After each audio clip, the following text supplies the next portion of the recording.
Hello प्रिय विद्यार्थियों, welcome to pharmacy coaching classes. आज का जो ये वीडियो है ये 12th पास स्टूडेंट के लिए बहुत इंपॉर्टेंट है। ऐसे स्टूडेंट्स जो बी फार्म में एडमिशन लेना चाहते हैं 12वीं के बाद, उनके लिए ये बहुत इंपॉर्टेंट है। अब ये कंफ्यूज रहते हैं स्टूडेंट्स की फार्मेसी में आखिरकार एडमिशन कैसे होता है। तो ये स्टेट वाइज डिपेंड करता है। जैसे यदि आप मध्य प्रदेश में हैं तो एमपी में डीटीई काउंसलिंग के थ्रू आपका एडमिशन होता है। वहीं यदि आप महाराष्ट्र में एडमिशन लेना चाहें तो एमएचटी सीईटी के थ्रू आपका एडमिशन होता है। गुजरात में गुजरात सीईटी के थ्रू होता है। कुछ अच्छी यूनिवर्सिटीज गवर्नमेंट और प्राइवेट भी जो है वो सीयूईटी यूजी के तहत एडमिशन देते हैं। राजस्थान से आप यदि करना चाहें तो आरयूएचएस और बीफार्म एंट्रेंस एग्जाम वहां पर होता है दोस्तों। तो इसी तरह लेकिन फिर भी हम कैसे एक अच्छे इंस्टीट्यूट में बीफार्म के लिए एडमिशन ले, उसके लिए आपको मैं कुछ यहाँ पर क्वेश्चंस बता रहा हूँ जो एडमिशन से पहले आपको जरूर पूछने चाहिए। सो क्या ध्यान रखना है, कौन से भी क्वेश्चंस है, आइए तो हम देख रहे हैं। सबसे पहले आप ये दिमाग में बैठाइए कि हमें गवर्नमेंट कॉलेज से बीफार्म करना चाहिए या फिर प्राइवेट से। अब यहाँ देखकर आपको लगेगा कि गवर्नमेंट तो बहुत ऐसा बिल्डिंग दिख रहा है और यहाँ ऐसे। सो दोस्तों, जो गवर्नमेंट कॉलेज रहते हैं बहुत पुराने हो सकते हैं, लेकिन वहाँ अनुभव और प्लेसमेंट अच्छा आपको मिल सकता है। फिर भी आजकल जो है आपको ये सवाल जरूर पूछना चाहिए कॉलेजेस से, जो आगे आने वाले वीडियो में आप देखेंगे, है ना। अभी इसी वीडियो में मैं आपको बताऊंगा। सो कई प्राइवेट कॉलेजेस बाहर से दिखने में तो चकाचौंध आपको अच्छे लग सकते हैं, लेकिन वहां पर आपको फैसिलिटी हो सकता है सिर्फ दिखावे मात्र की हो। सो इसीलिए आप ये सवाल जरूर पूछें, जैसे कि इन प्राइवेट या गवर्नमेंट कॉलेजेस को अप्रूवल है या नहीं पीसीआई का। जैसे एमबीबीएस करते वक्त मेडिकल काउंसिल ऑफ इंडिया से अप्रूवल जरूरी है, वैसे ही फार्मेसी इंस्टीट्यूट्स को फार्मेसी काउंसिल ऑफ इंडिया का अप्रूवल आवश्यक होता है। अमूमन पूरे ही देश में जितने फार्मेसी कॉलेजेस ओपन होते हैं वो परमिशन के बाद ही होते हैं। तो ये समस्या तो मेरे ख्याल से आपको जानी नहीं चाहिए। सभी कॉलेजेस आपको जो है पीसीआई अप्रूवल मिलेंगे। लेकिन दूसरी बात आपको ये पूछनी है, अगला सवाल जो है आपको करना है एडमिशन से पहले, कि इस इंस्टीट्यूट की जहां आप विजिट करने गए हैं एनआईआरएफ रैंकिंग क्या है। जो एनआईआरएफ रैंकिंग आप यहां पर देख रहे हैं ये होता है नेशनल इंस्टीट्यूशनल रैंकिंग फ्रेमवर्क। सो ये जो एनआईआरएफ है आखिरकार है क्या, और आपको ये कॉलेज के जो काउंसलर्स हैं उनसे पूछना है। यदि वो आपको ऐसा बोल रहे हैं कि यस हमारा जो कॉलेज है वो 51 to 75 या टॉप 30 में आ रहा है, तो आप एक अच्छे इंस्टीट्यूट में खड़े हैं। आपको ये दिमाग में बैठाना है कि टॉप 30 इंस्टीट्यूट जो है जो एनआईआरएफ अकॉर्डिंग के अकॉर्डिंग रैंक रखते हैं उसमें हमें जाना है। मैंने अपने प्रीवियस वीडियो में बताया है कि कैसे आप एनआईआरएफ चेक कर सकते हैं, तो वो आप जरूर देखिएगा, आपको पता चल जाएगा। तो यस एनआईआरएफ रैंकिंग आप पूछिए। जो टॉप 100 बैंड्स में आ जाते हैं वहां पर मान के चलिए आपकी आपको थोड़ी सी सुविधाएं अच्छी मिलने वाली है। वहीं आप ये पूछिए कि जो अटेंडिंग और नॉन अटेंडिंग यानी अटेंडेंस का कितना रोल है।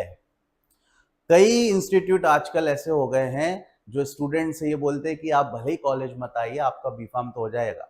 जो भी आपको ऐसे वादे करते हैं आप वहां एडमिशन नहीं लीजिए, क्योंकि उन्हें सिर्फ एडमिशन से मतलब है, आपकी पढ़ाई से नहीं।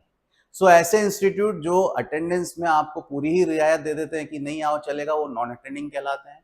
वहां बिल्कुल आपको एडमिशन नहीं लेना चाहिए। हाँ, लेकिन जहाँ क्राइटेरिया अटेंडेंस का जो है 70 to 80% है वहीं आप जाइए।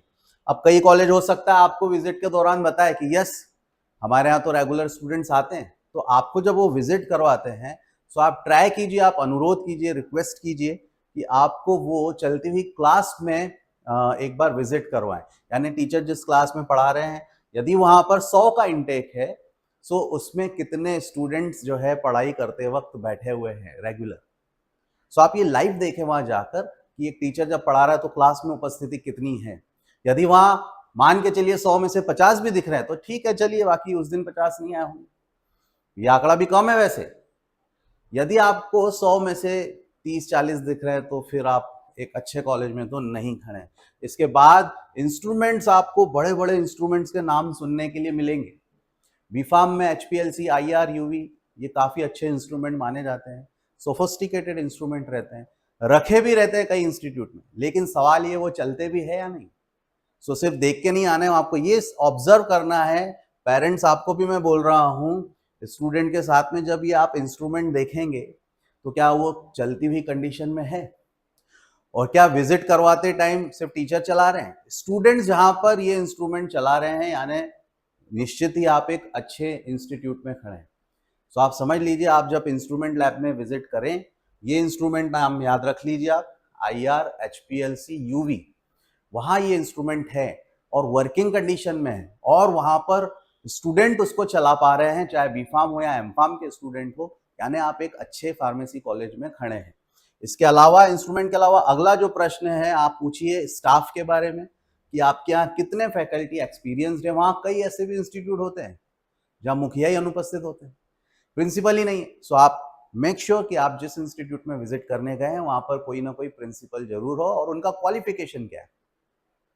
उसके अलावा कितने दूसरे जो फैकल्टीज है वो अनुभवी है या नहीं है, PhD कंप्लीटेड उनकी है या नहीं है, कितने फैकल्टीज वहां पर GPAT क्वालिफाइड है।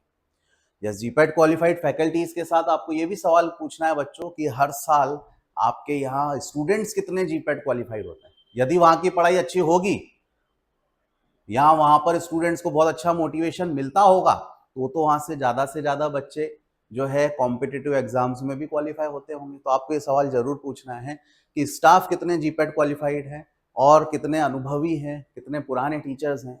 जितने ज्यादा अनुभवी टीचर्स, उतना अच्छा इंस्टीट्यूट आपको मिलेगा दोस्तों।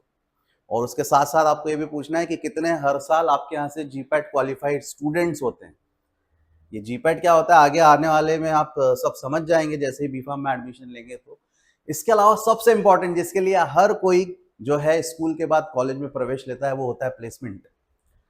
सो प्लेसमेंट के बड़े बड़े दावे किए जाते हैं, इसको आप पहचानेंगे कैसे कि वो दावे सही भी है या नहीं।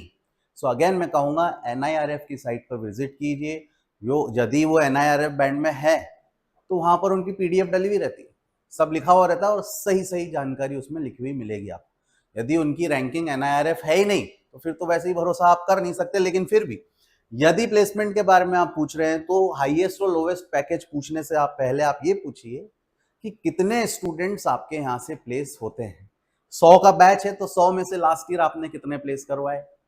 यदि 100 में से आपको ये सुनने मिल रहा है कि 72 है और हाईएस्ट पैकेज 6.25 लाख का है, तो बहुत अच्छा कॉलेज है, क्योंकि 72 के अलावा बाकी स्टूडेंट हायर स्टडीज में भी तो गए होंगे या कुछ बैक भी तो हो गए होंगे। तो ये बहुत अच्छा आंकड़ा है यदि आपको ये सुनने को मिल रहा है कि हमारे यहाँ से 72 है। यदि 100 में से 20-25 बच्चे ही पास हुए तो बाकी के 75-80 बच्चों का क्या हुआ। सो जरूर आप पैकेज कितना है उससे पहले ये भी पूछना है कि कितने बच्चों का प्लेसमेंट होता है। ठीक है दोस्तों, तो ये बात जरूर आपको पूछना है। आंकड़ा सिर्फ अमाउंट ना पूछे, नंबर ऑफ स्टूडेंट भी आपको पूछना है कि ये कितने प्लेस होते हैं आपके यहाँ पर। ओके, इसके बाद अगला सवाल आपको, ये बहुत ही इंपॉर्टेंट है, एकेडमिक टू सेलिब्रेशन रेशो, यानी आपके इंस्टीट्यूट में एकेडमिक्स पर कितना फोकस किया जाता है और त्योहारों पर या फिर सेलिब्रेशंस पर कितना फोकस किया जाता है। कई इंस्टीट्यूट आजकल ऐसे भी हो गए जो सिर्फ डेज सेलिब्रेट करते हैं अपने प्रमोशन एक्टिविटीज के लिए। XYZ सेलिब्रेट किया, बच्चों को उसमें इन्वॉल्व कर दिया, तो एक दिन का सेलिब्रेशन आने की तैयारी और उसके बाद फिर पोस्ट सेलिब्रेशन में बच्चों का बहुत टाइम वेस्ट होता है। सो पढ़ाई वो तो ऐसे रह जाती है। सो ऐसा इंस्टीट्यूट जहाँ पर एकेडमिक्स पर कम फोकस हो और सेलिब्रेशंस पे ज़्यादा, तो वो भी इंस्टीट्यूट आपको चूज नहीं करना। सो हमेशा ध्यान रखिए, ऐसा जो इंस्टीट्यूट होता है, अमूमन जो गवर्नमेंट कॉलेज होते हैं वहाँ सेलिब्रेशंस कम, पढ़ाई ज़्यादा होती है। और प्राइवेट कॉलेजेस में आपको सेलिब्रेशंस मिलेंगे, लेकिन ये बैलेंस्ड होना चाहिए। जैसे ये पेरेंट्स यहाँ पर पूछ रहा है, we want to know is more focus given on classroom study and academics और are more activities around celebration and event. आपको सवाल करने हैं कि यहाँ पे सिर्फ ऐसा ही तो नहीं कि आप त्योहार ही मना रहे हैं या फिर सिर्फ और सिर्फ अलग अलग तरीके के डेज सेलिब्रेट कर रहे हैं, है ना, सेमिनार, कॉन्फ्रेंसेस, यही सब हो रहा है। सो आपको ये ध्यान रखना है, जहां पर एकेडमिक्स ज्यादा और सेलिब्रेशंस कम, ऐसा कॉलेज आपको सिलेक्ट करना है दोस्तों। वहीं जो आपको ऐसा कॉलेज भी चूज करना है जो सपोर्ट करे। किस चीज में सपोर्ट करे दोस्तों? यदि मान लीजिए कोई स्टूडेंट है, आगे चल के बीफार्म के बाद वो कैट IIM से कुछ करना चाह रहा हो, MBA, या प्रशासनिक अधिकारी बनना चाह रहा है, UPSC की तैयारी करना चाह रहा है, विदेश में जाना चाह रहा है या रिसर्च में जाना चाह रहा है GPAT के थ्रू, नाइपर के थ्रू, तो इंस्टीट्यूट उसको क्या सपोर्ट करता है। ऐसा तो नहीं कि इंस्टीट्यूट इन सब चीजों के लिए मना कर देता है कि नहीं आप ये नहीं करें, आप तो सिर्फ यहाँ से बीफार्म की ही तैयारी करें। सो ऐसे भी इंस्टीट्यूट में आपको थोड़ा सोच समझ के एडमिशन लेना है, क्योंकि बीफार्म के बाद आपका असली जो फ्यूचर है वो एमफार्म में बनते हुए दिखता है। सो यहाँ पर क्या एक्स्ट्रा एफर्ट लगाते हैं टीचर्स और वहाँ का मैनेजमेंट कि वो आपको सपोर्ट करे कि यस ये भी आपकी तैयारियों के अंतर्गत आता है और आप इसमें बढ़ चढ़ के हिस्सा लें। तो यदि ऐसा कोई इंस्टीट्यूट है जो आपको इन सब चीज़ों से रोकता है तो फिर आपको सोच समझ के वहाँ पर जाना पड़ेगा दोस्तों। इसके अलावा जो दूसरे और भी जो एक्रीडिएशंस हैं या अफिलिएशंस है वो क्या क्या है। पीसीआई तो कंपलसरी है। यूनिवर्सिटी कौन सी आपकी अफिलिएटेड है, या कहीं आप प्राइवेट यूनिवर्सिटी में ही तो नहीं खड़े हैं। सो इंस्टीट्यूट है तो उसमें कौन सी यूनिवर्सिटी लगती है। नेक का एक्रीडिएशन है क्या, है तो प्लस है कि प्लस प्लस वाला एक्रीडिएशन है। एनबीए एक्रीडिएटेड है या नहीं है। वही एनआईआरएफ से एक्रीडिएशन या फिर रैंकिंग कौन सी बैंड में आती है। सो कुछ अलग अलग तरीके के एफिलिएशंस होते हैं। ये सितारे जड़ता है किसी इंस्टीट्यूट के, है ना। तो आपको ये ध्यान रखना है दोस्तों कि जहां पर इन 10 सवालों के आपको जवाब अच्छे से मिल जाए वहीं सोच समझ के आपको एडमिशन लेना है, राइट। सो मेरे ख्याल से आपको ये चीज़ें समझ में आई होगी। एनआईआरएफ क्या होता है पिछले वीडियो में आप देख लीजिए। इस वीडियो को ज़्यादा से ज़्यादा 12th पास स्टूडेंट को आप शेयर कीजिए जो बीफार्म करना चाह रहे हैं। चैनल को अभी तक सब्सक्राइब नहीं किया तो जरूर कर लीजिएगा।